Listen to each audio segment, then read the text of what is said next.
listening via Zoom, and also the media will be listening via Zoom. They'll be on Facebook or YouTube. Councillors on Zoom. So welcome everyone. Call for apologies, but everyone's here, so there's no extraordinary business. Any extraordinary business? Councillor Cameron. Thank you. I'd like to open a discussion, please, today about the need for us to support local businesses, for the council to support local businesses with regards to sundry purchases and small purchase items. I think given in this climate and going forward, we need to consider where we spend our money, and I think there's a justification for looking at the purchasing decisions around that. And I'd like to move that we discuss this at some time today. Yeah, we'll call that, if you get a seconder and it's passed, we'll call that item number 10. I think it'll be item 10, I'll be correct, it'll be item 10. Do we have a seconder for Carolyn's motion there? Yes, yeah. Stuart seconded. You still got your hand up, Stuart? Is that just for the seconding? Yep, that's good. Any discussion? Extraordinary business? If not, I'll put it to the vote. Everyone agree that we take that item as number 10, extraordinary business? Raise your hand. Passed. Okay, we'll discuss that later on. Declarations of interest? None. Item number 4 is the COVID-19 response page.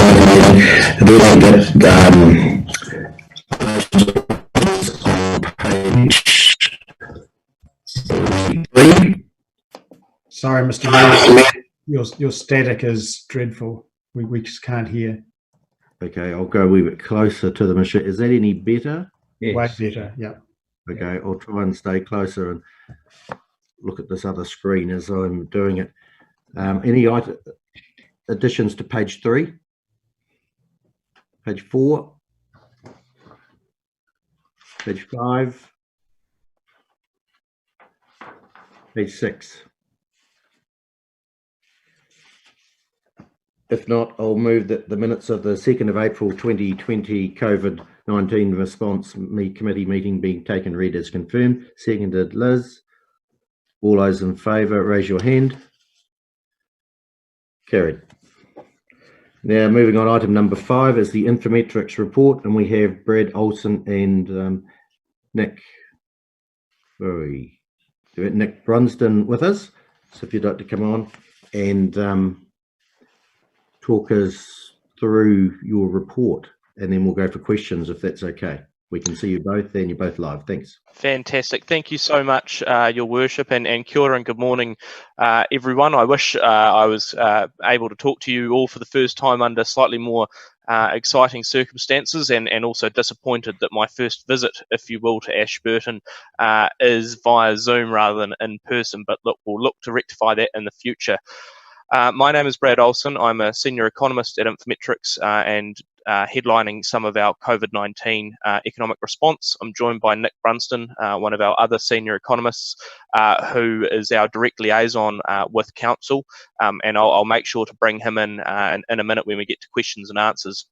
What I'll do briefly for Council this morning is for about 10 minutes just briefly detail how Infometrics sees the economy moving, both nationally and then also how we expect some of the local drivers in your neck of the woods to move, and then I'll open it up for questions, and I'll leave more time for questions than I will talking myself, because I think there'll be quite a lot to go through.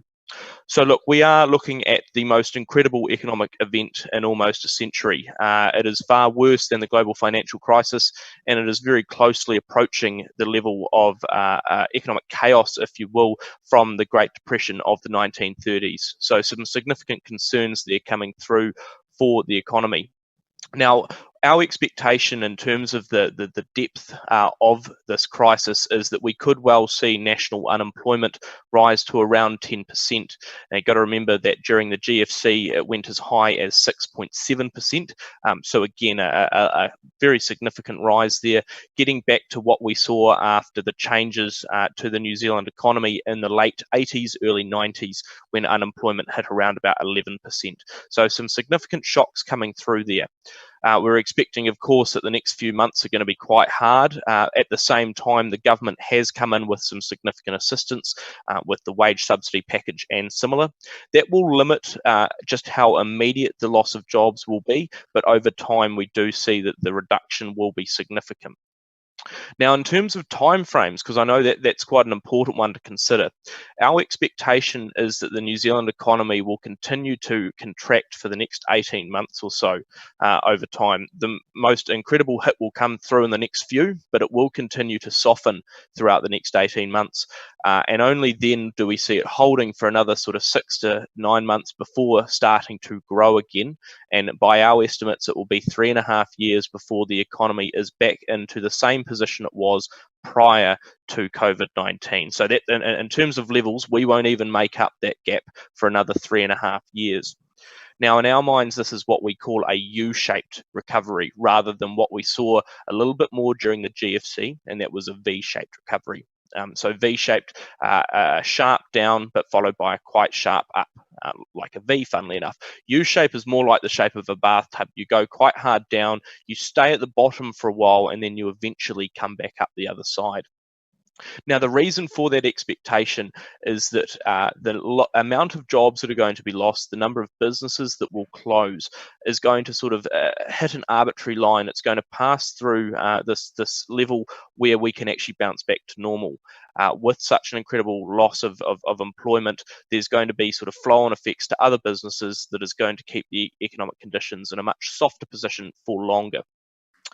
Now, thinking and turning our mind briefly to how we see the local economy faring, just to give you some numbers, by our estimates, around about 23% of the local economy can continue to operate during a level 4 lockdown from home.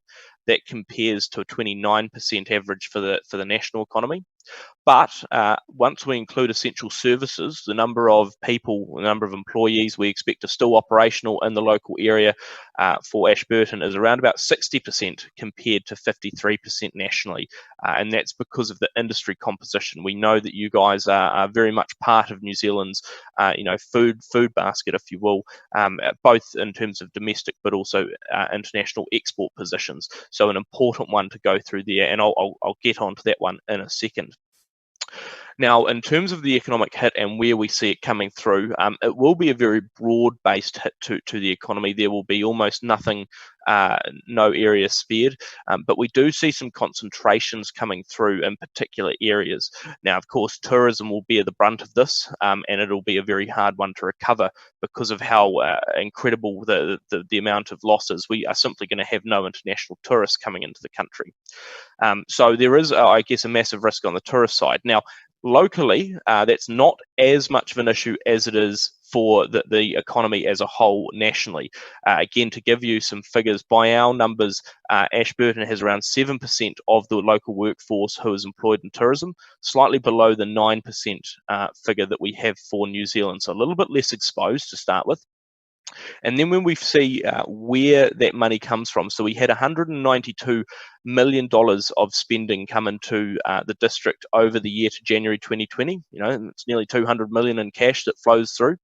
Of that, though, 67% came through from domestic and only 33% from international. Now that compares to around about 58% domestic for New Zealand. So a little bit more of a balance there towards domestic, which is good. It provides a little bit more strength as we go through this. But it does still mean that there is a $64 million odd that is not going to be spent locally anymore. So that's on the tourism side. On the primary sector side, because this is, if you will, one of the opportunities to maintain economic capabilities in the local area, this is the place where jobs will be retained more so. We do know that both domestically and across the world, people still want food, and that's pretty well borne out, particularly in our supermarkets across the country. Supermarket spending is up 24% over the second week of lockdown compared to the same week in 2019. So even while everyone's stuck at home, there is very much that focus on food, and that's for sort of two reasons. One, there's this probably an inability that I suspect many of you will join me in, where you get to the afternoon and you're not quite sure if you're hungry or if you're bored. So there is an element of possibly snacking more, but on a more serious note, people are not able to go out to cafes and restaurants and that as much. They're having to cook for themselves. They're having to look after themselves a lot more. So that is changing some of our consumption patterns. But on the primary sector, because there is some significant strength there for the local economy, and if I guess if there's one headline note I would put to you all, it's that the local Ashburton economy is probably in a better position than other economies, other regional economies, to weather the storm. We expect that there's around about 4,600 people, or 24% of the workforce, who are in the agri, forestry and fishing sector, primary sector, if you will. So 24% in that. That's compared to about 5.7% for the New Zealand average. So again, and this is going to be nothing unusual for you. As well as that, though, there's 14%, or 2,700 odd people in manufacturing. So 14% versus just under 10% for the national average. So again, a lot coming through there. Now, I mentioned manufacturing as an important one because around about half of it is meat manufacturing. And so again, that primary sector strength is going to come through. Now, to detail that primary sector strength, we've got trade data through from Stats NZ that shows that over the last 2 months, up until the end of March, dairy export returns have actually improved. They're up considerably, or they're up about 10% from the same time last year. Now, there's a combination there of our dairy prices not falling as hard as they could have, but also because we've had the US dollar and the exchange rate has softened, and so we're in a better export position because of it. Now, meat is a more interesting area. Meat exports into China have suffered and haven't really recovered to the same degree. But in terms of value exports across the world, New Zealand's export position for meat is actually up very slightly over the 2 months to March 2020. So that does say that we have been able to reposition, we've been able to pivot some of our meat exports. Now, talking to some people in the sector recently and hearing some numbers, we are seeing a little bit more pressure starting to come on meat at the moment, and that's for a few reasons. One, there is sort of a limited kill space at the moment, and that is making it a little bit more difficult to get product into the killing sheds and out. But the more important one is that some of our meat exports are very much a premium product, and so across the world we are going to see people who, yes, they still need to eat, but they don't want to sort of spend an arm and a leg on it. They're not going to be going to restaurants as much and getting restaurant cuts, so there's going to be a bit of a change in the meat mix, if you will. But in general, we are still seeing strength in that meat sector. That primary sector as a whole provides a very stable, in my mind, economic platform. Turning very briefly to sort of what comes next and what we see moving about. Of course, here in New Zealand, once we come out of lockdown, we aren't going to spring back to normal, and I think that's what a lot of people are anticipating. We are going to see a very, very different economic landscape. People are not going to be employed to the same degree. We are likely to see house prices fall across the country. We're going to see lower construction levels because of those house price declines and a general lack of investment from the private sector. And all of this will also see households being much more resistive to spending as much as they used to. There'll be a focus from consumers on essential items, so food and housing expenses, but a lot more of that discretionary spending will be held up. People will become a lot more frugal. Now, in terms of where to from here for you guys, and I guess a few ideas or pearls of wisdom I hope to generate some thinking. Of course, there's going to be discussions, I suspect, around how the rates play out for local areas and how planning goes on. My view is very much that we need to keep in mind that any changes that are made for the current financial year will have to be paid back for by someone else at some different point. And I guess caution against any incredible knee-jerk reactions now at the risk of having additional costs imposed during the recovery stage in a year or two's time. So just cautioning on that point. Of course, important to try and trim the line as much as possible to keep those rates rises low if possible, But important to remember as well that every dollar that council spends in the community is a dollar that goes into some local's back pocket. So there is an element of local government coordinating with central government to spend to keep the lights on. Investment, of course, by central government will be a key area, and I'm pretty sure the deadline was Tuesday for some of the Crown infrastructure partner bids. Now, as I'm sure you'll all be aware, when we had the New Zealand Upgrade Programme announced at the end of January, it included very, very little for the South Island in general. So I'd very much hope that central government will come to the party a bit more and stimulate some local activity there. The very last point I'll give you is that I think there will be an increased focus on buying local as we turn towards this new normal. I see one of the councillors raising that point earlier. As well as that, though, there is going to be a focus on changing how we retail some of our goods, how we purchase and go about our activities. And I wonder if maybe not for the council itself to directly consider, but at one to pass on to partner agencies about the ability for some of the local retailers who might not otherwise be online to consider some sort of virtual farmers market, if you will, or something similar to enable those sales to continue in some degree. Very happy to take your questions, and I'll bring in my colleague as well, Nick Brunston, to help with that.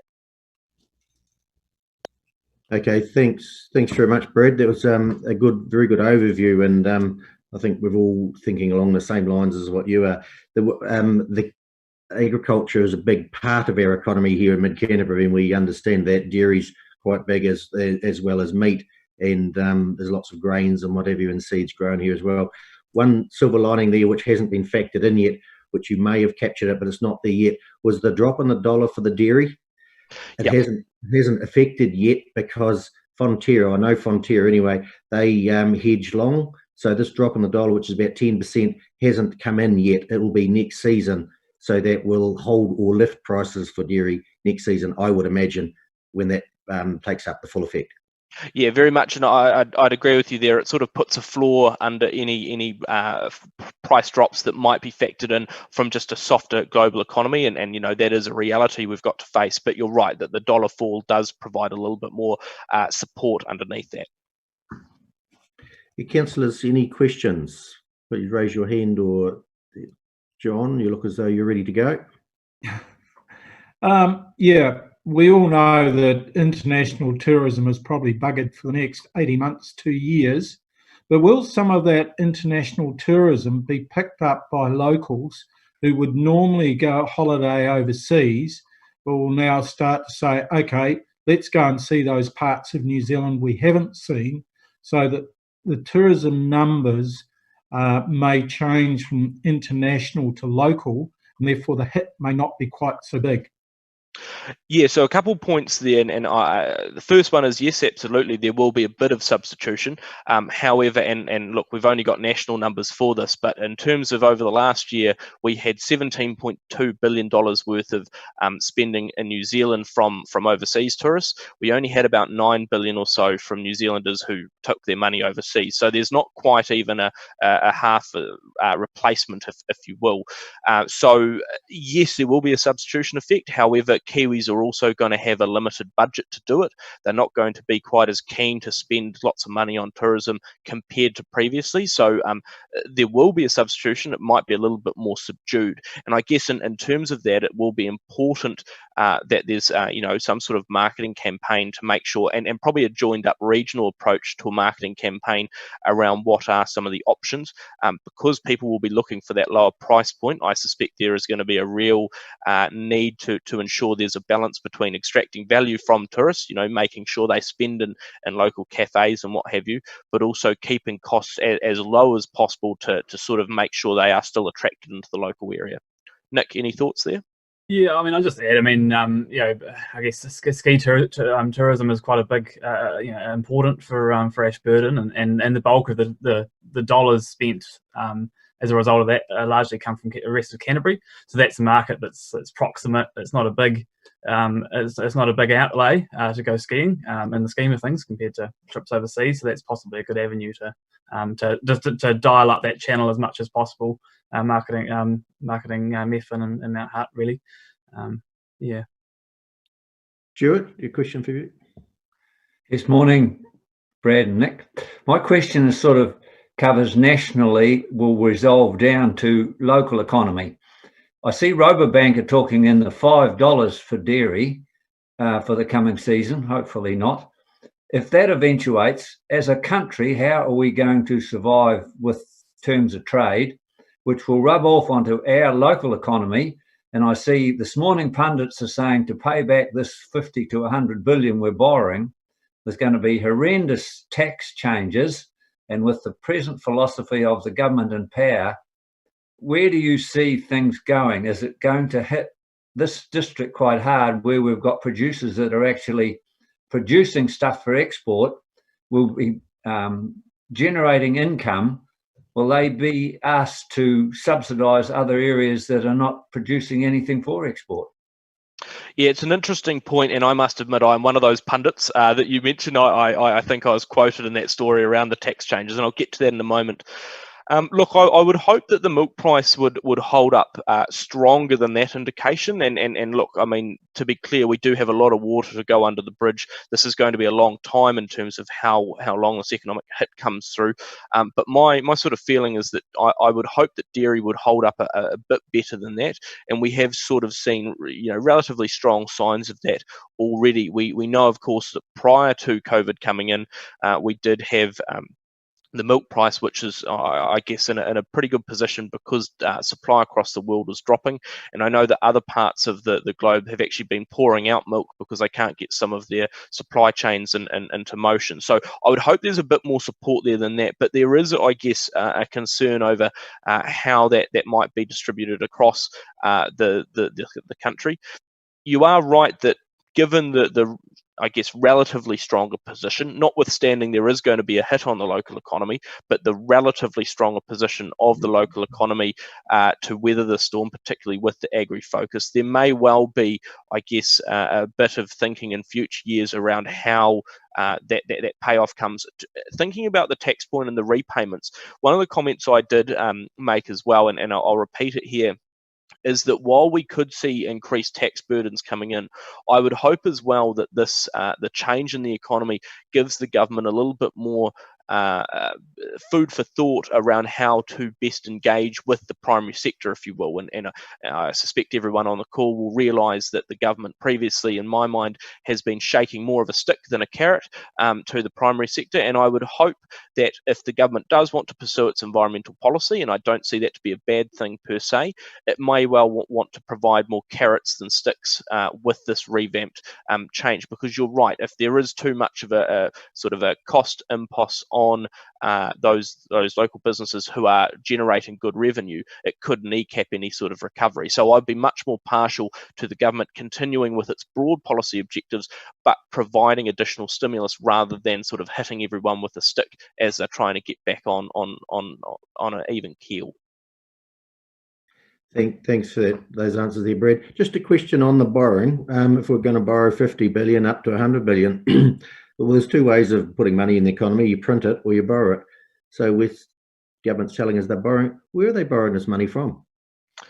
They're essentially, part of it will come from printing it effectively, and we're seeing obviously the Reserve Bank has 33 billion of not quite full-on money printing, but there is obvious, an increased borrowing coming through on that angle. So most of it will probably come from an increase there in money printed, if you will, or zeros added on, just because of the nature of the Reserve Bank's holdings and such. And does that cause inflation? And sometimes it could, although of course at the moment with a much reduced global demand and that economic growth softening, the ability for prices to go higher is quite limited at the moment. And I'd expect inflation will remain quite soft for a period. And I see that, there are obvious, there's thinking around how do we make sure once we are back into a more normal state of the economy, do we run inflation a bit higher, have those costs going up to a larger degree, and in doing so, that would, I guess, allow us to run the economy hotter for a period. But I also wonder if we're best to make sure that we limit our debt borrowing, if you will, to the actual economic crisis, and in fact let the economy settle back into a possibly a lower level of growth once we come through the other side, because the risk on the other side is if you continue to borrow during the good times, you may well get into the position that Japan has done, which is they borrowed all through the good times to prop up economic growth, and then when they hit another crisis like now, they dropped a whole lot of money. Stuart, question? Yes, my question is about local bodies. I see in the press today have applied for billions for, the government has asked for us for shovel-ready infrastructure. Do you think they have got the ability to pick projects that will enhance our society rather than stadiums and things perhaps that are possible, you know, nice to have, rather than real stuff like roads and transport options, even railways, believe it or not, rather than widening walkways and ridiculous things like that? There's two answers to that. One is what I think they should do, and the other is what I think they might do. On the first point, you're absolutely right. There needs to be quite a keen focus on what do we get out of this. It needs to, in my mind, be focused much more on the need to haves. Of course, one of the areas that we know around the country that hasn't had the same amount of funding ever really since at least the 80s is New Zealand's water infrastructure, and it could well be that we have additional funding going into some of those areas, as well as, like you say, some of our sort of high level transport linkages to ensure we get that productivity when we have our goods to ship overseas or to other parts of the country, that they can get there. However, I would also express a little bit of concern about central government being able to do it in of itself. I'm sure everyone will be well aware of both Kiwi Build, light rail to the airport, and the likes of the Provincial Growth Fund. And some of those elements, I do question the government's ability to roll that money out the door. But that is also why I am, I guess, glad that they have approached local government directly, because in my mind, the ability for local government to provide projects does mean that there is local recognition of what's needed. I guess one of the concerns as well is, and we've seen this from some of the larger councils, in my opinion, have gone in for projects that may well not need to go ahead to the same degree. Sure, they may make jobs, but there is, I guess, a balance over, are we just creating white elephants? So I would agree with, I guess, the premise of the point that we need to be smart with this money.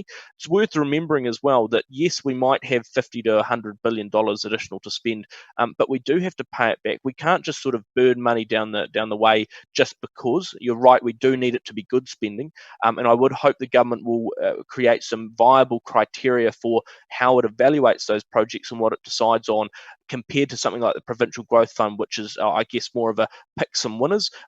There's going to need to be a little bit more strategy around this, I suspect. John? I haven't seen many unemployed builders or machine operators lately. Well, one with X amount of billions already promised for infrastructure, another round of billions more. Where are the resources going to come from to actually do these projects that the government want to see happen, particularly with restrictions from overseas people? I mean, we've had a lot of people come in from the Philippines who are now working on construction sites. Where are the people going to come from to do the building? Yep, so we are expecting that in actual fact you'll have sort of, I guess, a mix of other construction workers. So already across the country we've got 37,000 homes underway, and by our estimates, with the lack of people coming in, there's no really strong population growth like we've seen in previous times. Because of that, we are expecting, as well as house prices declining, that we won't have as much residential or non-residential construction going on. So for residential construction, I think in about 2.5 years' time, we're expecting that building levels will be, nationally at least, only half of what they currently are. And that's because if I'm an investor, I'm going, well, there's not a lot of activity for me to get going with. I might not get the same price. So residentially, we're going to see a lack of activity there.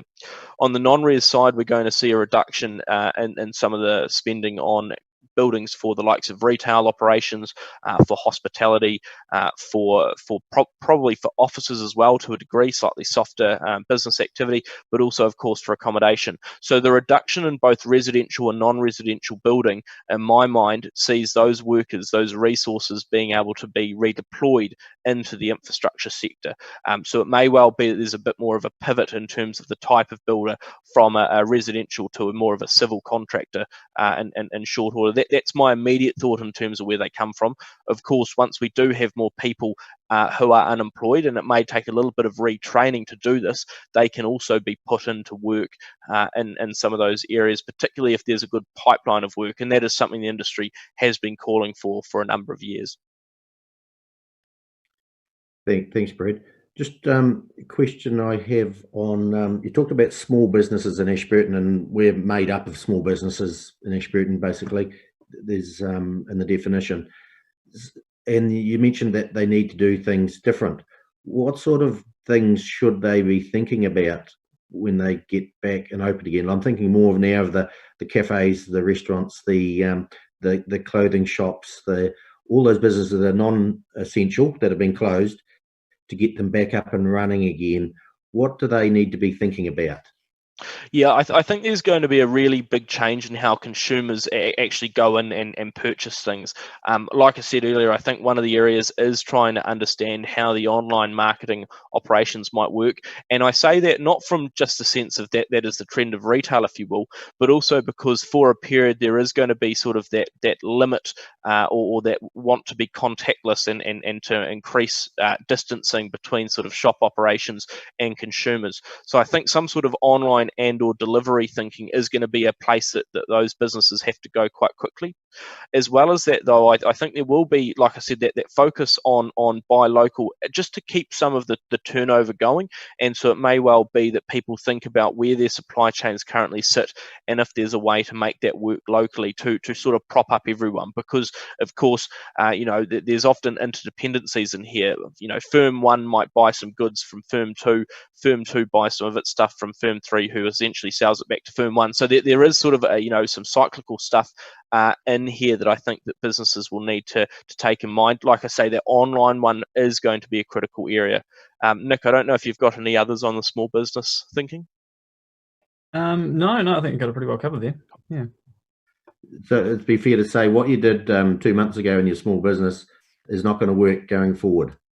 No, I think the other one, particularly that we've seen, and this I guess is a global phenomenon, if you want, that previously we've seen a bit more of a low margin, low profit margin, sort of high volume turnover. Now that's not going to go the same way.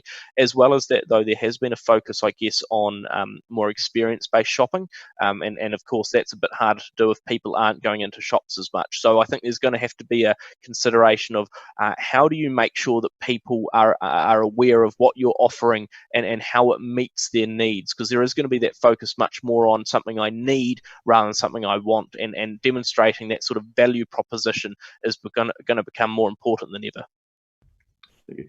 Lynette.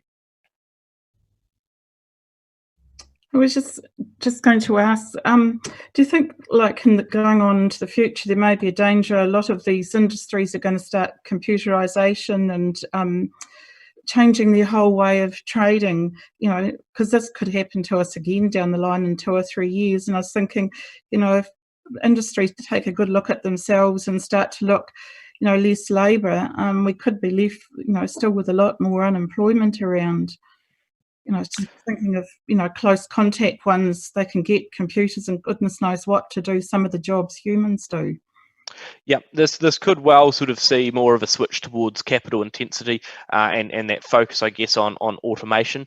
I think it's important, though, there are always going to be some jobs that you just can't do quite as well, and that's across the board. Generally speaking, we see that those process-driven bits of work, particularly where there is a repeatable process, is something that you could bring in and automate much quicker. But again, it's only part of the job. If I use an accountant, for example, a lot of the data entry and some of the tax obligations and all that sort of stuff can be automated. But if you're bringing on a new worker and have some special conditions, it's more of those sort of outside the box areas that the human touch becomes quite important.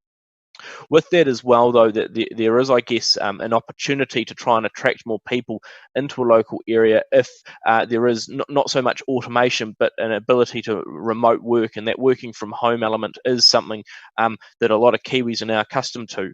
3 weeks ago, we didn't consider that we could work from home.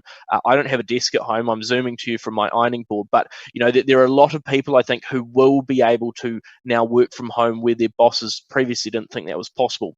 And I do wonder if that provides some sort of opportunity. Now, it might not be huge, but some sort of opportunity to say to people, look, I've got some good internet connections in my local area. I've got slightly cheaper houses. I've got a fantastic place for the kids to grow up. You can do your job that you did in Wellington or Christchurch, but you can do it here from home, sort of thing. So there may well be opportunities as well, notwithstanding the challenges of that automation that comes through. And again, there are some things that I suspect won't be able to be automated. Even meatworks to a degree, the amount of lost meat you'd have if you let a computer carve up some animals is probably not worth the labour cost loss that you'd sort of remove. So again, I think there's probably a balance between it. So yes, it will come down the track, but probably not to any devastating degree, I suspect. I'd just add to that and say that, I mean, I agree with Brad, automation will come. Ashburton's in a pretty good place to start with, though. I mean, before COVID, very low unemployment, difficulty getting in workers in key skill areas.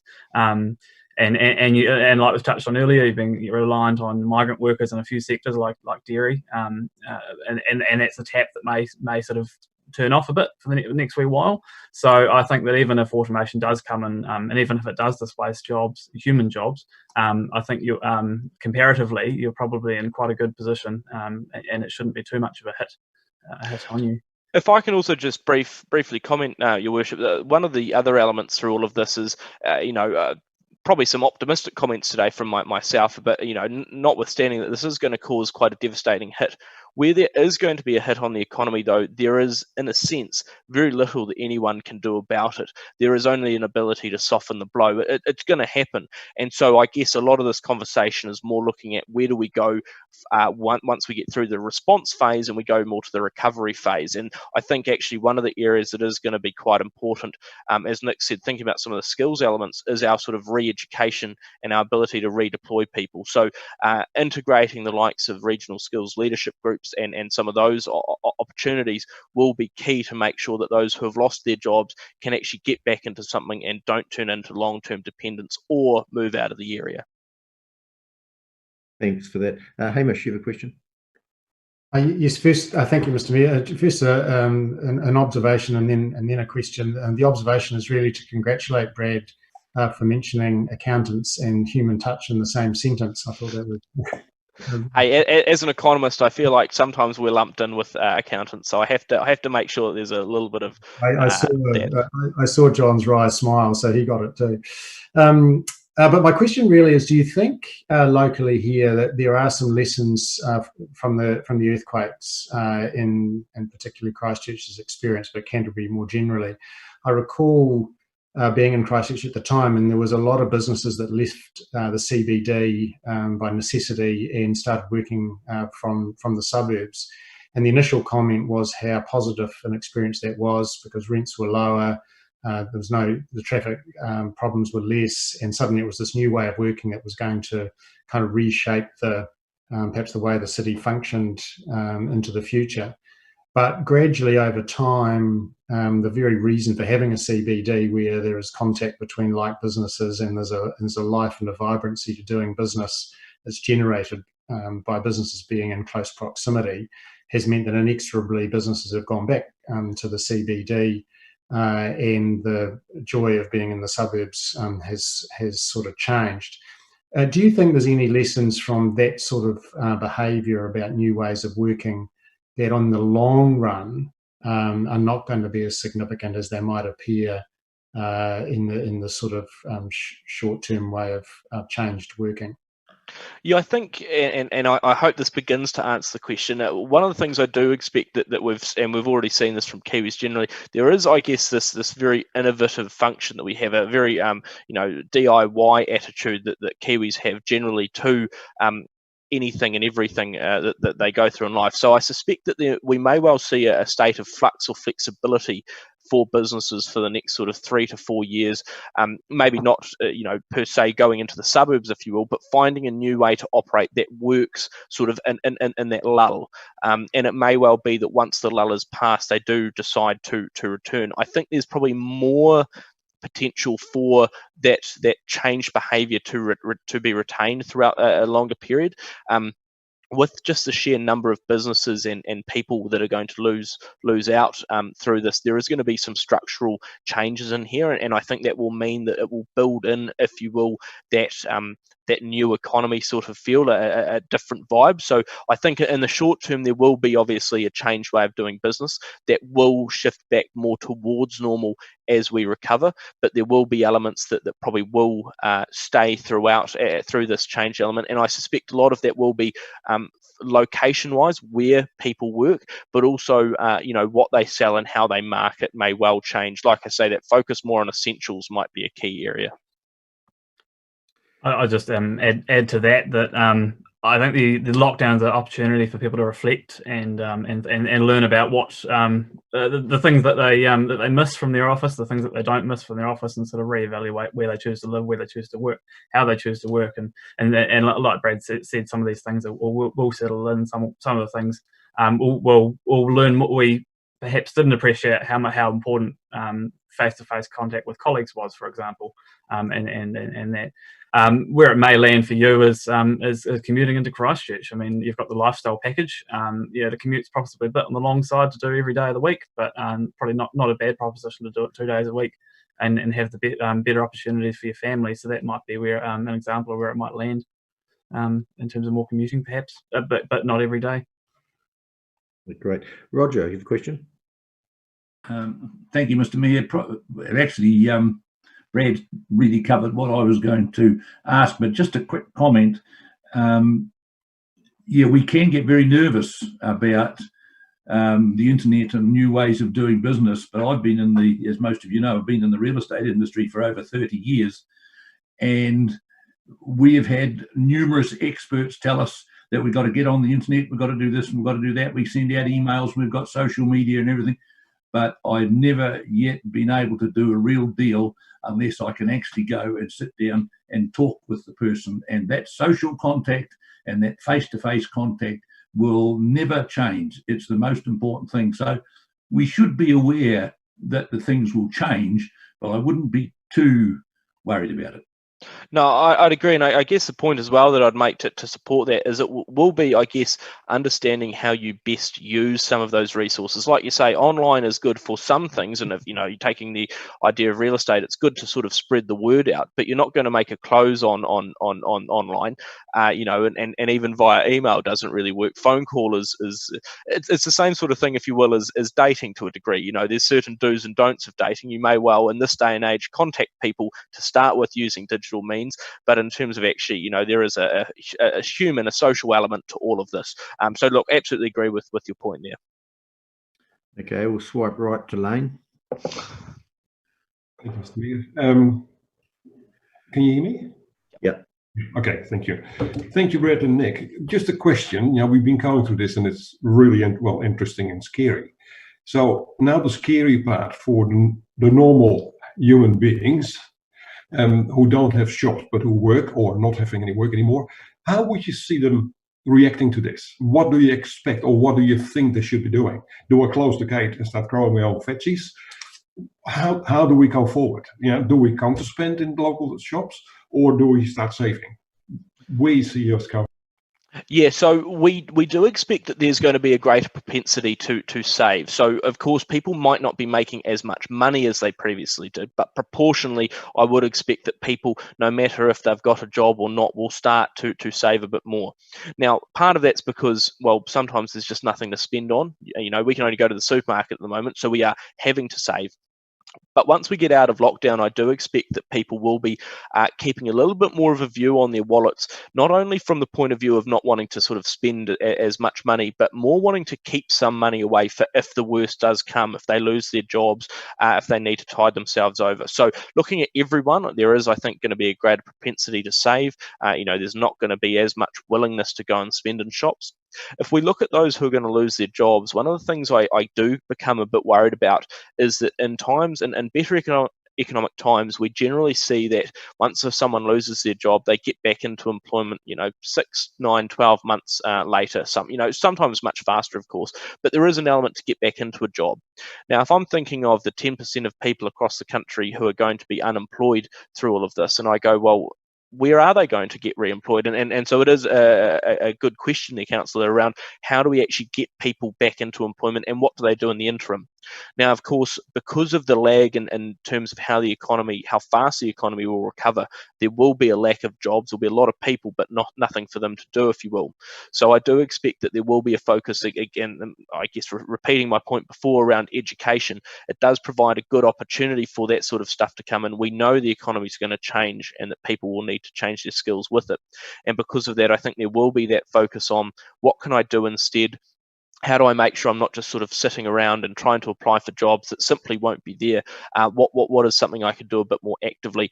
As well as that, and I think there is an opportunity through all of this to see increased levels of volunteering in the community, people giving back a little bit more because there isn't as much to do, but also because it keeps them in a routine, it keeps them job ready, if you will. So I think as well as we hit the recovery phase, making sure there is support for those voluntary organisations to, I guess, continue, but possibly also increase their scope a touch, might be worth considering to keep people in that job ready state.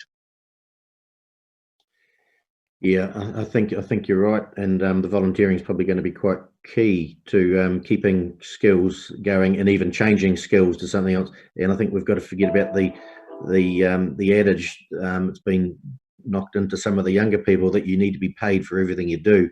I think now's the time that needs to change. You need to do some things for nothing. Yep. And no monetary value in it, but you will pick up skills out of it. You get Absolutely. Your Worship, I have to leave in 5 minutes, if that's all right. No, that's good. I think we've just got the end. I've got one question from Diane, and then we'll probably look at wrapping it up. Diane. Thank you. And just talking about re-employment, it just makes me think about young people. Young ones going into apprenticeships has been quite good in the last 2 or 3 years. But do you see a big blip in the road for them? And what are we going to do with all these youth if they haven't got the prospect of jobs?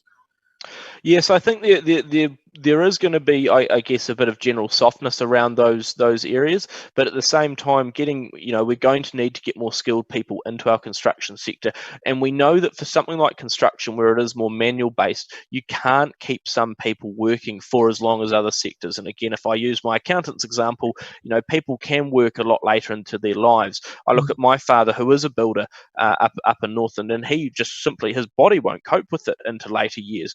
And so there is a need, I guess, to make sure you are bringing in those new workers. So if I think of all of the different groups of young people, there's probably a little bit more support with that construction than otherwise, particularly because we are going to have some large levels, I guess, of construction. Well, that's certainly the expectation on that infrastructure side.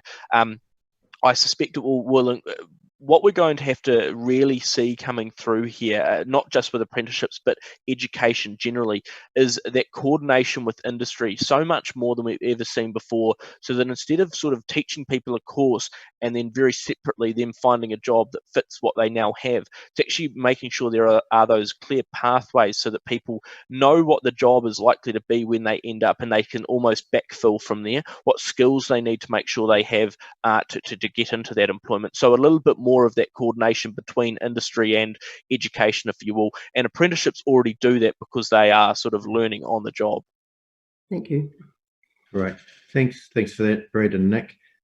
We've come to the end of the discussion, end of questions. You've been a very enlightening report you've just given us with good questions, and thanks very much for that. Give us food for thought. We're just going to move on to an current economic outlook and item number 6 of our agenda. You're more than welcome to stay and listen to that, or leave just whenever you like. So, but thanks very much for your presentation today. It's really great. Thank you so much. you. Councillors, item number 6, current economic outlook, and Bevan is the author of this report. Bevan, I see you're there. There we are, just come in. Bevan, anything to add to your report before we go to questions?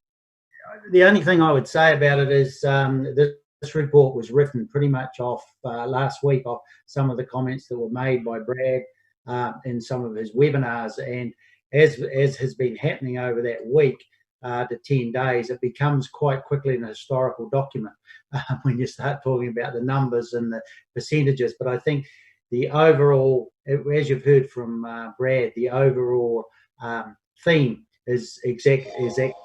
And I think the three things that I have taken out of that is around the migrants, the training that we actually will need to do, and that's locally for business, and I can talk about some of that, and also what we're doing with My Next Move, and also through a program that we're working on around making sure that business is ready for open and that we can get shopping locally. So happy to comment on anything that was in my report and expand as required. Councillors, any questions of Bevan and his report?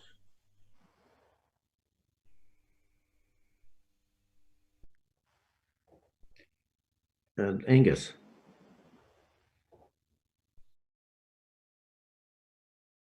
Not there yet, Angus. There we go. Bevan, has any thought been given to having available the migrants that we rely on?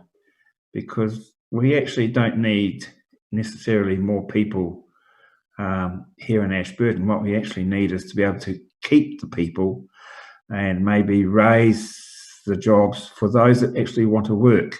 You know, there's always been the problem that we have to have migrants here because we can't seem to get let's be blunt, Auckland people down here to help solve the unemployment problem.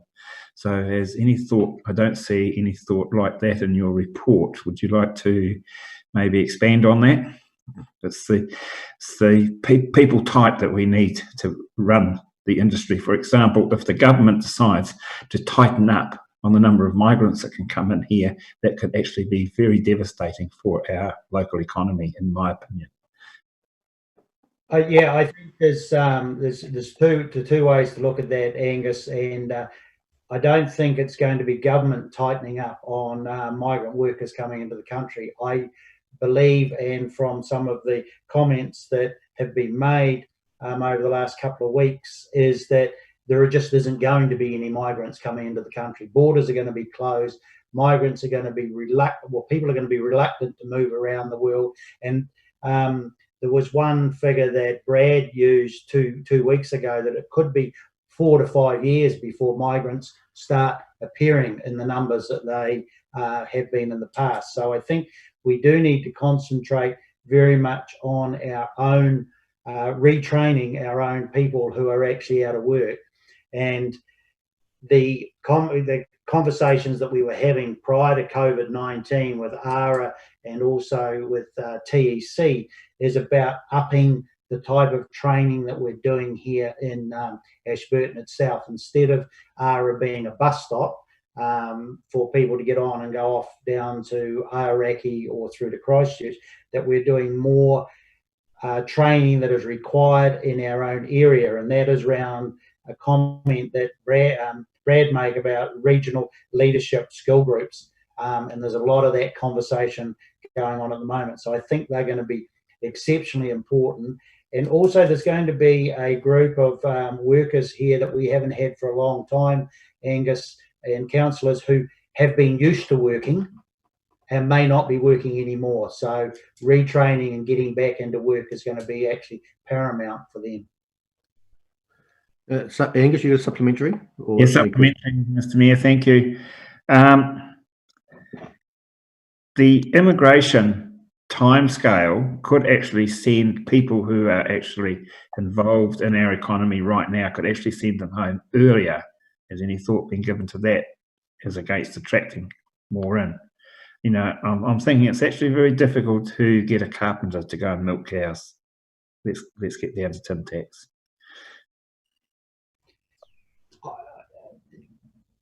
My answer to that is yes, migrants may well leave the country, and I take on board your comment that it is hard to get a carpenter to go and milk cows, but it may be a reality in the short term. Right?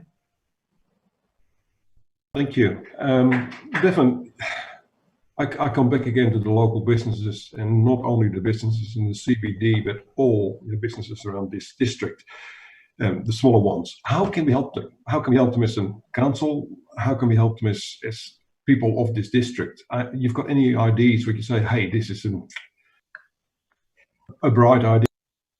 Okay, thank you. We've been working. First of all, I'll talk about a major project that we're working on, but I'll just come up with what we've been working around in the short term, and we've been working on webinars to help people out coming out of COVID-19 and back into work again. So I'll just mention these to council right now. Today at 10 o'clock, we've got one around health and well-being.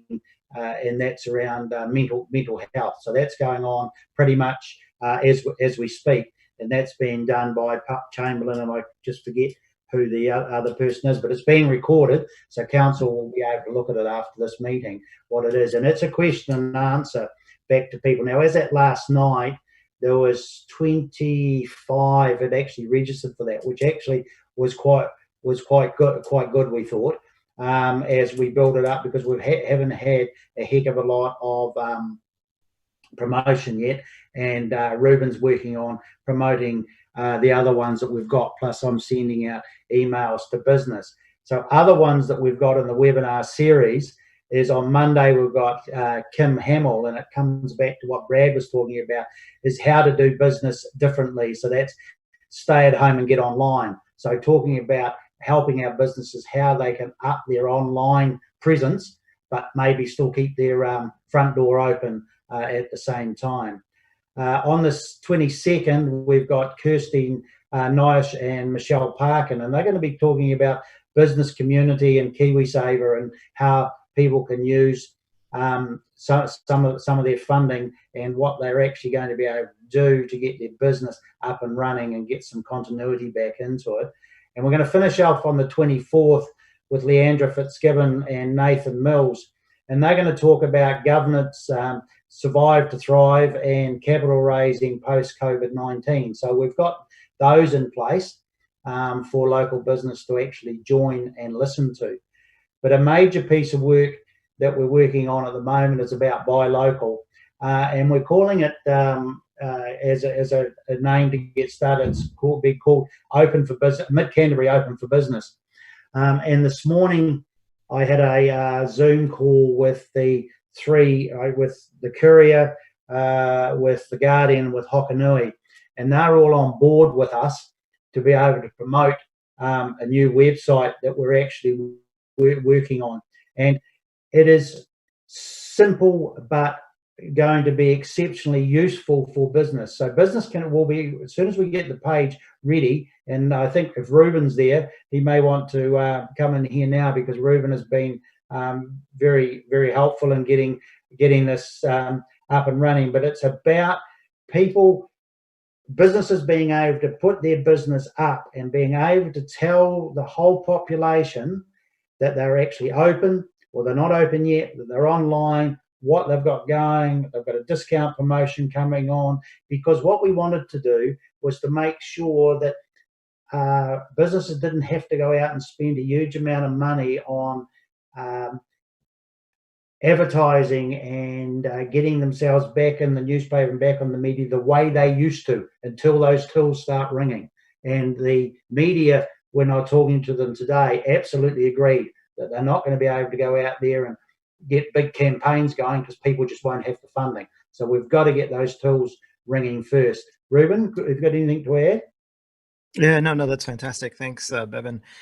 From our perspective, when we were looking at it as a communications tool in support of not only businesses, but also to help customers and consumers when we do open back up, there's probably going to be businesses that are ready to open on day one. Others, perhaps like restaurants, might be delayed because of the product that needs to come in so that they can be ready to open. So I think that this business directory website that we're working on with Bevan's team allows us to start engaging with those businesses now, today, while we're still in lockdown, and say, hey, we're working with you. We've got your back. We're putting together this marketing campaign, and it's going to be highly visible across the district, mid-Canterbury, open for business. We want to make sure we capture your details. We want to make sure we capture any relevant information, discounts, coupons, whether or not you're hiring in your business. And we want to make that part of a directory listing that people can easily, quickly find it with just a couple keyword searches within the website. And leading up to that, I think that gives us a really good opportunity to engage with those businesses right now and give them some positive feedback and comfort that we are thinking of them, that we are working towards opening back up again. We're all very eager and excited. I know I am. I'm missing some of my favorite restaurants right now. But once it does open up, once we do have a clear way to formally announce that businesses can come back online, boom, we will market and promote our Mid-Canterbury Open for Business campaign across the district, and just kind of get everybody to kind of be on the same page and get that message loud and clear through all of our communication channels. And I think that's going to replicate pretty well. And you'll find that I think you'll find throughout the district that it's going to be pretty well received, and that's what we're hoping for. Thanks for that. And just Bevan, we obviously, some people can't get those webinars because, like us at the moment, we're busy. You're going to record them, as you said. Will they be put up on the council website so people can go and get them later? Where will they be available from? I understand that is the case, Ruben. Can you? I know you've done the one with wellbeing. That's up on the website, isn't it? That is correct. Yeah, those webinar series are going to be hosted and are being hosted on our YouTube channel. So we have created a specific playlist. We're right in the middle right now of drafting a media release to kind of highlight what that webinar series is about, including a recap of the first one and also the upcoming ones. And so that will go out to all media and also be listed on our website. And we'll continue to promote those webinars through our regular channels of communications, i.e. the district diary, media releases, and so on and so forth. So those will be easily accessible.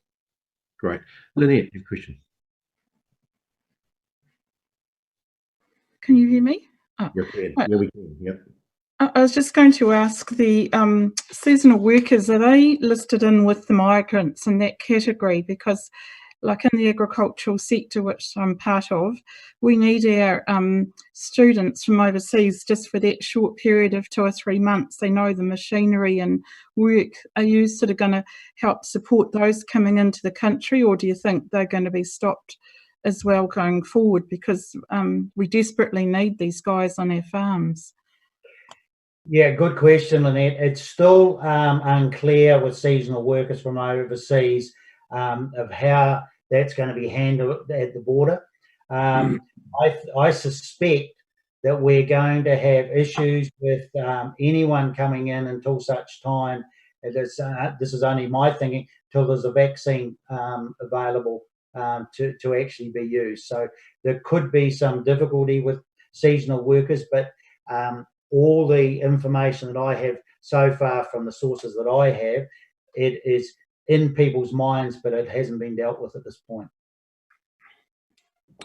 Great, thanks for that. So we've no further questions there. We'll move to the recommendation that council receives the economic outlook report. Someone like to move? Liz moved, and the second, Lynette seconded. Any further discussion? Carolyn. Thanks, Mr. Mayor. No, I was trying to put my hand down again after seconding it. Sorry, that's okay. That's good. Diane, you've got a question or comment? I'd just like to commend Bevan and the team for the webinars. I think what you're doing is just so necessary right now. So I take your hat off to you for those initiatives. Well done. Yeah, I'll echo those comments, Bevan and Ruben, and or the whole team there. You've got people behind you. We don't always see who are beavering away doing work, doing a lot of good work and a lot of good work to keep the economy of the Ashburton district going or kicking it off again. So thanks very much for all that work you do. Carolyn, you've got a comment? Yes, thank you. Yes, I have now. I think the webinars are an excellent initiative, and I would really like to see, and this may be happening in the future, something to back them up with regards to on-the-ground support for perhaps business associations or expertise in how to manage retailing, or any initiatives that would support retailers on the ground in the town, which may look totally different after we come out of lockup. Just one last comment then, Carolyn. If you go on to the Chamber of Commerce's website, there is a huge amount of opportunity there for help. And right at this time, they are not concerned whether you're a member of the Chamber or not a member of the Chamber. The help is there and it's available. If you know of anyone, or in the actual fact your own business needs some of that help, and you're finding some difficulty in getting in contact with Chamber, please just give me a call, and I will make sure that you're put into contact with the person that can give you the right information. Great. Carolyn, you all good? Yeah, just a quick reply. Thanks, Bevan. No, that wasn't really what I was meaning. I was meaning more of like in your report and in Brad's discussion, we had a reference to there'll be training and helping with that. There'll be other initiatives, and we're going to discuss council purchasing, and we alluded to business support, initiatives within the town to support business to business, and initiatives on the ground where the council may have expertise in-house with staff that could help with perhaps supporting a retailer's group or whatever. That type of initiative is what I'm thinking. Okay, rightio. Taking a note of that. Good. You can take that discussion offline. I've got the move in a second. I'll put the motion. I'm in favour. All in favour, raise your hand. Carried. Thank you. Item number 7, shovel-ready projects. Just looking through to it. And Neil McCann is the author of this report, and they are 6 of them there. Neil, anything further to add to your report? No, nothing further to report. Just in terms of timeframes, people may be wanting to know what's the time frame since we've sent in our applications. The Crown Infrastructure Partners will be reviewing them and seeking clarification up to the 27th of April. So it's likely that a week or two after the 27th of April, we'd most likely get some feedback as to whether we've been successful or not. Stuart. Thanks, Mr. Mayor. Are they any particular order, Neil? I mean, I would put the Methven water supply, the relief sewer, some of those infrastructure things ahead of perhaps a second bridge, or, did we make any order of preference, or just the way they went in? No, yes, we were requested to put them in order of preference. The way they've been identified in that report is not in the order of preference. The second bridge was top. I can't remember what the other order. I may just have to ask Bevan if what the final order was. Yes, it was the second bridge, the water projects, the sewer, and then separately we put in, because they're under separate headings, we were able to put in the road ones and the civic centre. So they were in different categories, so they almost were top in the different categories, really. Hamish?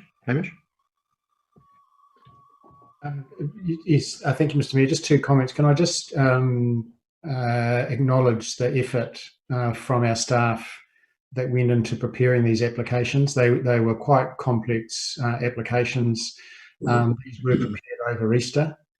So the people that prepared those coordinated by Bevan, and Neil did a fair bit, Brian, Andy, Tony. They worked pretty hard on these over their Easter break to get these ready to be submitted on Tuesday. So I just want to acknowledge all those that contributed to get these in on time. My second point is that it'll be really interesting now to see how the Crown Infrastructure partners can assess the mountain of applications that have come in from across New Zealand. And I know Councillor Wilson referred to some reference to it in the press this morning. We know, for example, that the Wellington City alone submitted projects worth $1.3 billion. We understand Auckland Council were going to make a submission that included 90 projects. So the volume and the cost of the projects that have been submitted will be quite extraordinary. How the partners assess and allocate what we understood initially was an $800 million fund is going to be most interesting and an enormous task. So we wait with interest to see how this application will be received.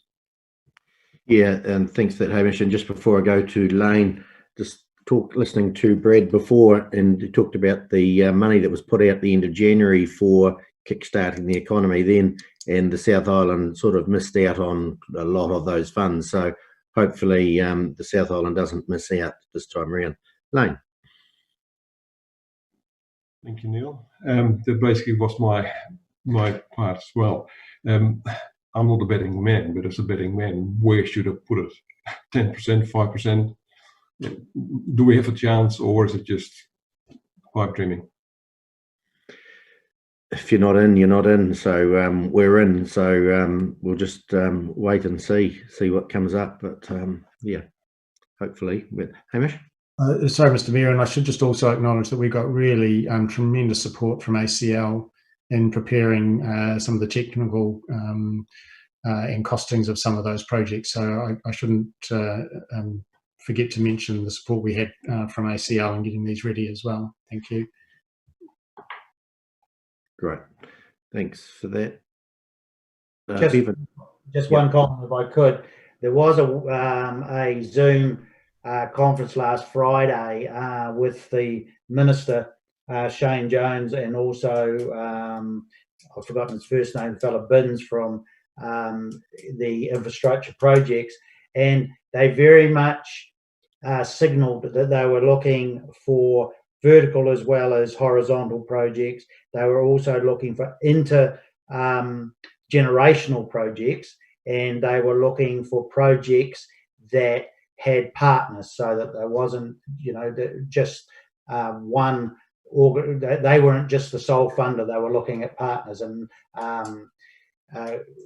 that was quite important in our minds when we were looking through and putting our projects together, of how we could actually involve other people and maybe not looking for the total amount. Great. Okay, I'll move in a second that we receive this report. John and Lane, moved and seconded. All those in favour, raise their hands. Carried. Thank you. Next one up, thanks Bevan and Neil. Next up is Local Government Funding Agency Amendment to Security Deeds, number 8. Paul. Thanks, Mr. Mayor. This is really just a technical adjustment to the Local Government Funding Agency's foundation documents. They signalled late last year that they were looking at extending their borrowing so that CCOs and CCTOs could borrow directly from the LGFA and access cheaper funds. And all this is doing is getting council approval to amend those documents. Happy to answer any questions. John? Yeah, so are all territorial authorities being asked to do the same thing? Through you, Mr. Mayor, yes, all of them that borrow or belong to the LGFA are being asked to do exactly the same thing. No further. Lane? Thank you. Paul, page 15, I think it is, section 62 or 63, and council controlled trading organisation can't get any money. So that is ACL. So why do they win out of this system?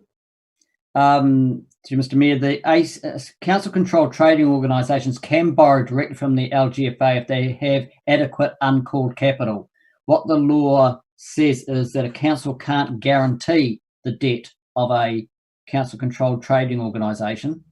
So the only way a council-controlled trading organisation can get money from the LGFA if these changes go through is to have uncalled capital. A CCTO is treated differently from a CCO. So I'd like to move the recommendation. John, the seconder. Lane. Any further discussion, debate? Stuart.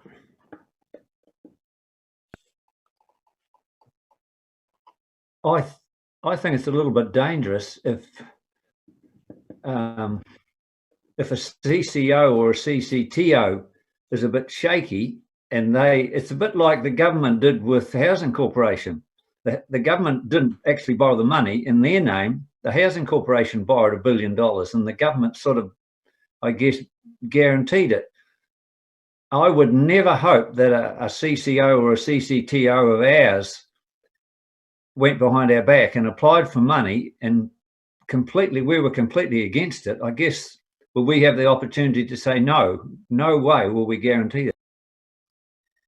Through Mr. Mayor, we certainly, council, have the ability to not guarantee a CCO.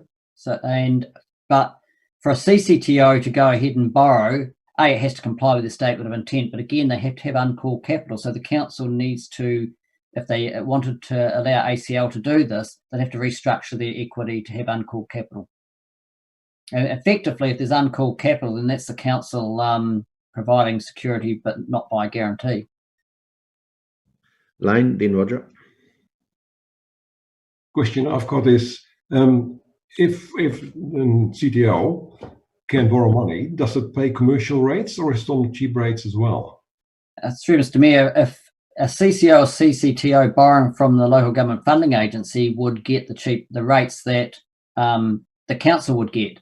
It wouldn't be, if the council's got a credit rating, then the council will get a lower interest rate, but the CCO or CCTO will be able to access far cheaper funds through the LGFA than what they are borrowing commercially at the moment. If I can just ask something, so basically there can be an advantage compared to the public sector, is that correct? There's an absolute advantage to the CCO or CCTO in being able to access these funds, and council, being the owners of those organisations, also get the advantage of their CCO or CCTO being able to access cheaper funds. Roger. Thank you, Mr. Mayor. I struggled really to understand this, my little simple country brain here, but I suspect there may be an element of unfairness here. If our CCTO can raise capital at a better rate than the general public can, are we actually going in competition with the other businesses that are in our community, and is that fair? Mr. Mayor, the Act recognises that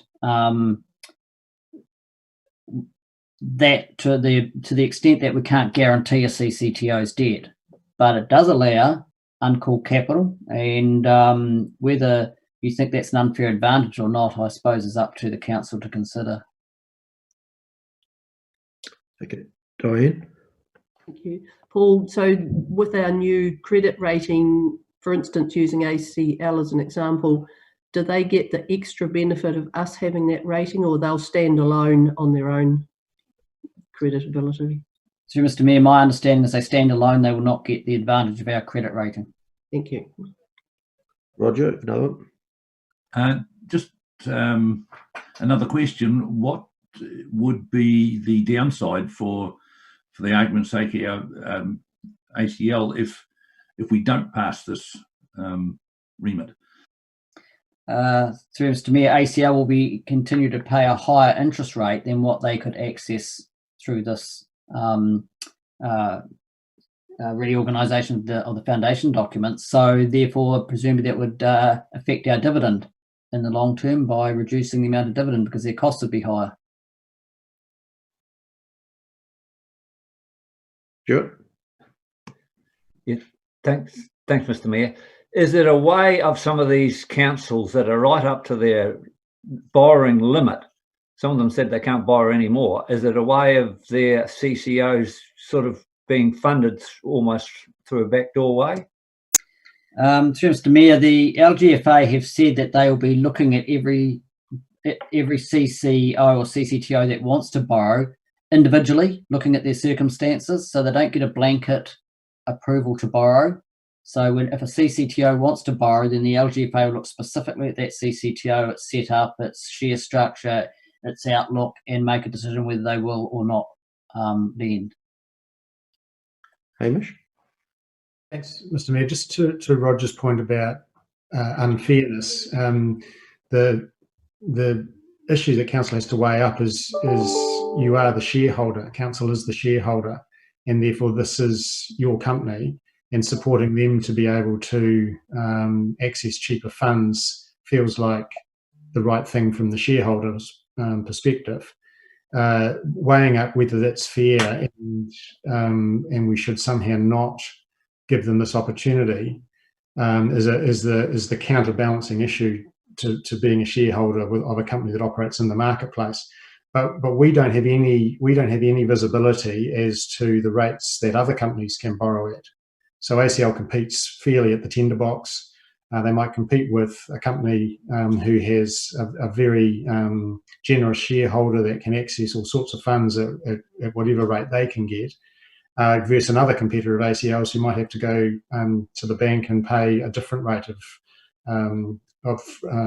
interest on whatever debt or equity they can raise. So we don't have the visibility of what is fair in the marketplace.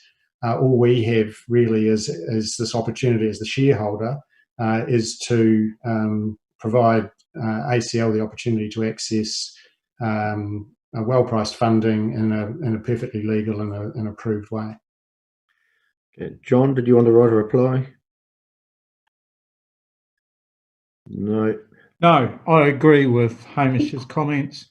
I mean, yeah, the unfairness as compared to the private sector did concern me, but we don't know who the shareholders of a lot of those private sector companies are. And so if we can get an advantage for something that we own, why not take it? I'll put the motion. I'm in favour. All in favour, please raise your hand. Against? Carried. Thank you. Next item, number 9, COVID-19 lockdown update from CE and group managers. Who goes first?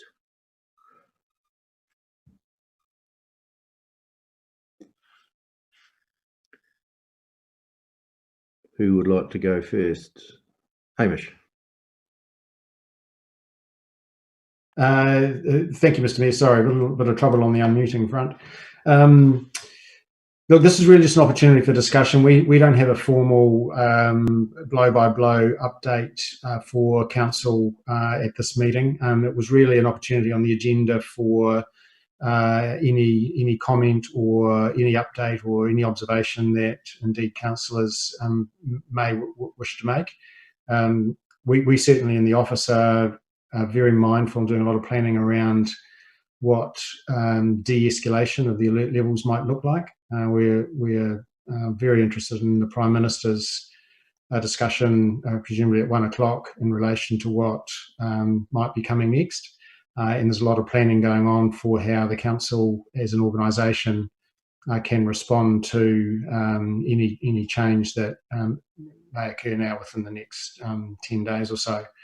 But in terms of any more concrete update, Mr. Mayor, we're here to answer any questions that councillors may have, but didn't have the same sort of formal approach that we took a week ago. Okay, Angus, good question. Thank you, Mr. Mayor. At our last meeting, Sarah Mosley from People and Capability gave a very good outline on how our staff were actually helping other sectors of the community in delivering prescriptions and this sort of thing. Just wondered if we can have an update from Sarah how that's going, because that seems to be an integral part of how we can help with our staff who are not carrying out a council function.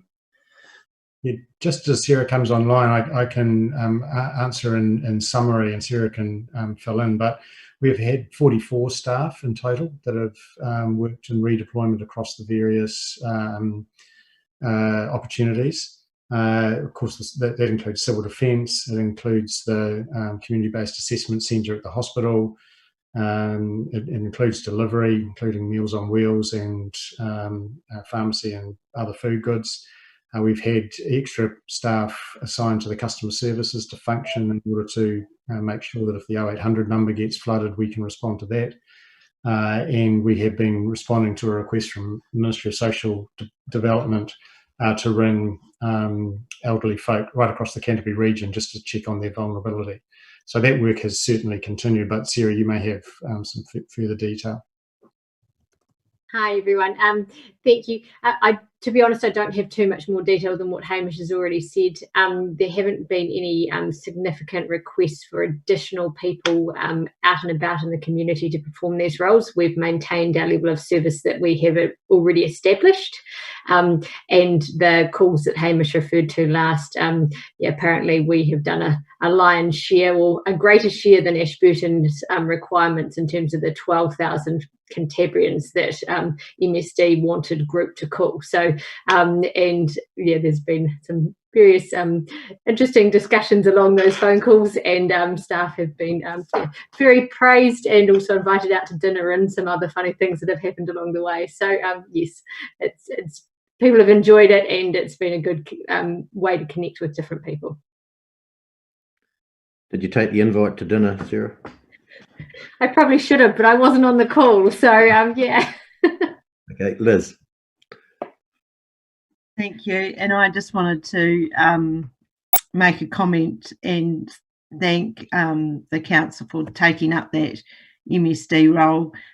Before the lockdown, the Mayor and I made a call through to the manager at MSD just to see how the over 70s were going to be looked after, and so I got quite a few emails about that and passed it on to Hamish. So I'm really pleased that the council have been able to do all those calls. So thank you so much. Great. Diane? Thank you. And I've heard feedback that people were impressed too, and also Age Concern and other agencies who have been contacting their clients out in the community. But my question is probably to Neil. I always seem to be talking about the rubbish resource recovery, but there's a lot of chatter in the community wanting to know when people can take their trailers and their garden rubbish and their renovating rubbish to the recovery park. So I realise it will be dependent on the Prime Minister's statement, but I think when it does open up there, they need to be prepared for a huge deluge, because I know every neighbour I've got's got a trailer waiting to go, but in the community there's a lot of chatter and a lot of questions about when they can start to take that rubbish to the park. Yeah, we hope to be in a position next week to inform people more. As we get more information, we'll make decisions on resource recovery park openings and what we can take from the public. Thank you. I think you're going to be deluged. John? Yeah, question to Paul. Since the publicity about the rates, have we had a big influx of people wanting some sort of rates relief? As far as I'm aware, no, we haven't. We're just getting document ready to go out with the next rates instalment, providing further information. We're getting a web page designed up for people to be able to apply online. That's not up there yet, but as far as I'm aware, we've had very little feedback on people wanting rate relief at the moment. Paul, when's that rate demand about to go out? Do you know? You've got a date for that? It's the end of April. Okay, thanks. Any further questions?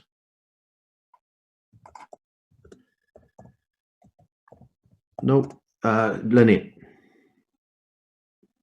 I was just, I just heard that there was discussions going on about the golf courses and greens and football fields that they're letting people into to keep them tidied up. And there was a comment about councils. Are we allowed to go back now and, if they do this work properly in isolation, be able to mow the lawns and things around town and that yet?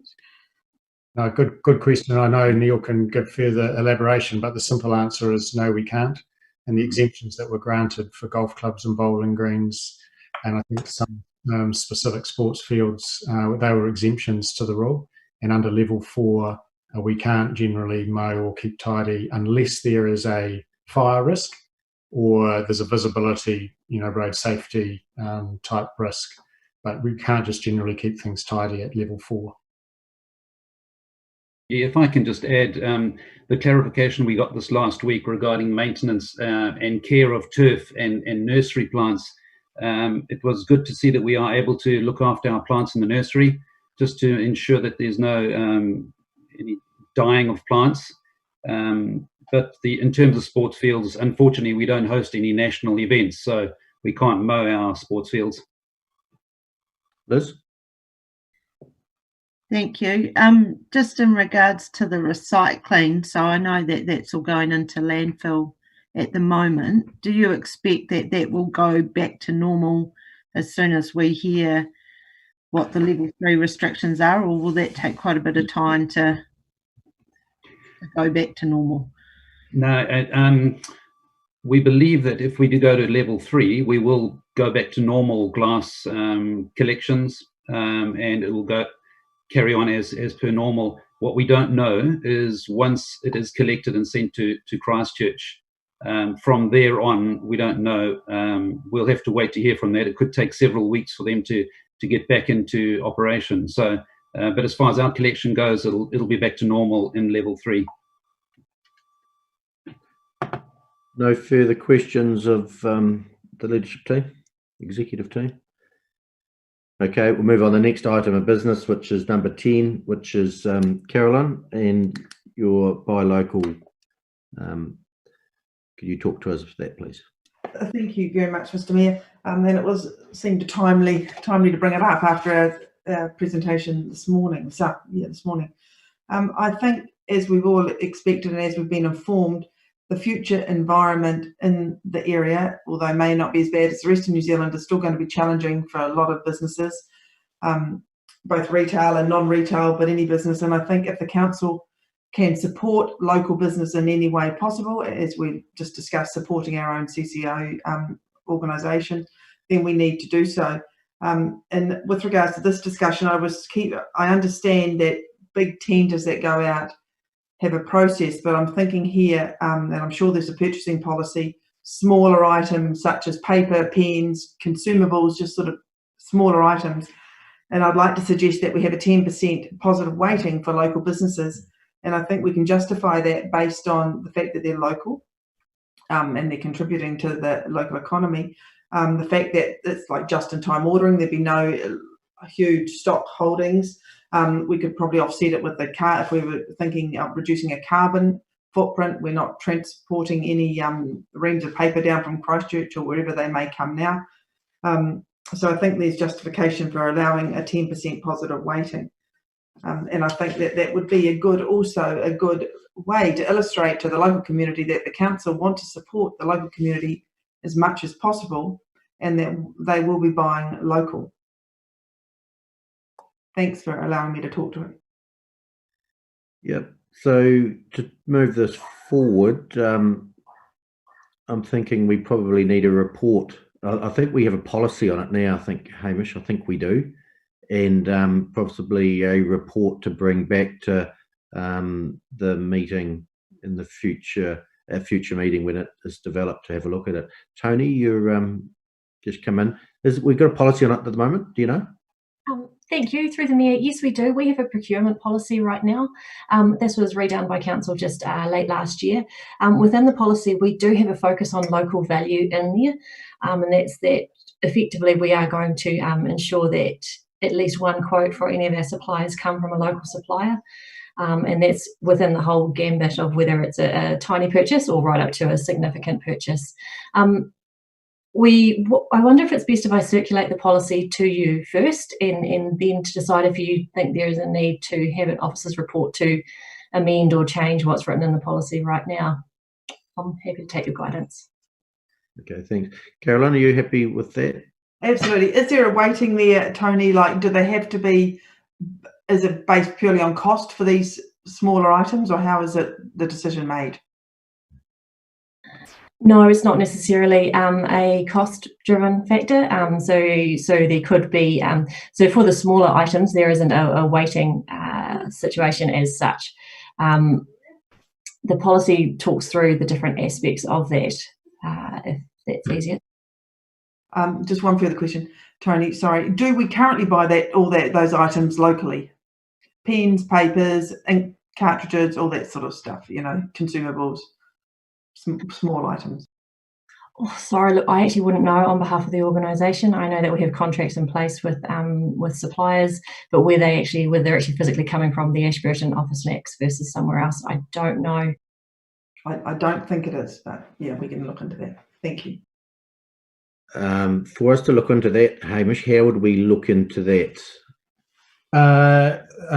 Through you, Mr. Mayor, I think what we can do is combine Tony's suggestion of attaching the current procurement policy, but perhaps with a covering report. And my understanding is that, and Paul can correct me if I'm wrong, or maybe Tony knows, that a number of years ago, Council called for exactly the same consideration. And a report was written, to explore the balance between best value for ratepayers and, a weighting such as Carolyn is suggesting. And maybe we can reasonably simply take that previous report and update it and circulate that with the procurement policy. And we might be able to do that relatively easily and get it in time for perhaps Council to consider next Thursday at the same COVID committee meeting. If I'm making that, if that's too tough time frame, Tony or Paul, then kind of shoot me now.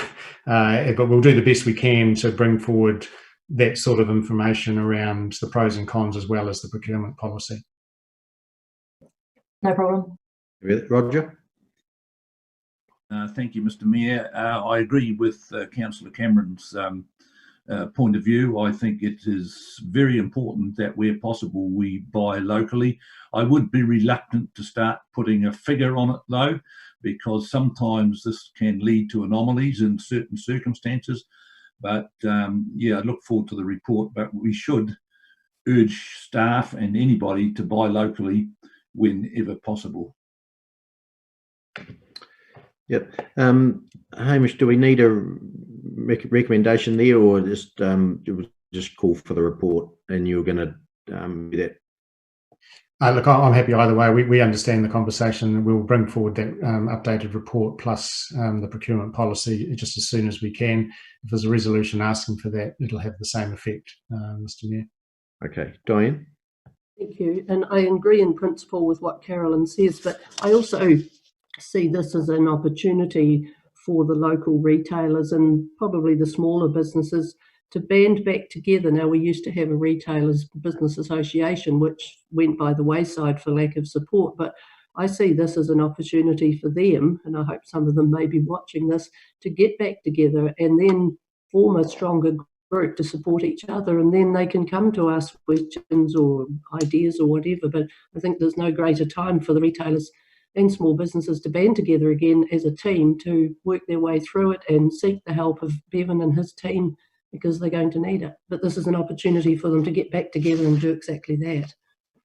I think you're dead right, Diane. Now's the time for them to get together. Thank you.